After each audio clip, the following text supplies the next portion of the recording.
Hello, and welcome to this tutorial on how to view saved passwords in Microsoft Edge.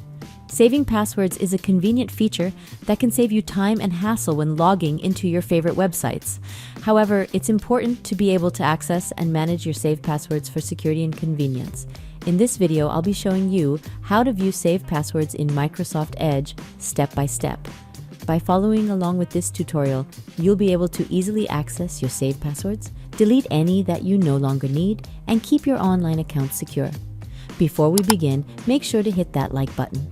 Just follow these steps to view all the passwords that have been previously saved in Edge browser. In Microsoft Edge, click on the three dots menu image on the top right and click Settings. In Profiles tab, click on Passwords. Here in the Save Passwords section, you'll see all the passwords stored by Edge for websites you have visited. To view the saved password for a specific website in Edge, click on the eye icon next to website's name. In the window that appears, type your Windows PIN or password. The saved password for the selected website will be visible.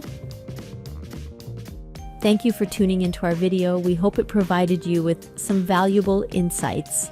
If you liked what you saw and want to stay up to date with our latest releases, please consider subscribing to our channel. Your support is vital to us, and we appreciate every single one of our subscribers.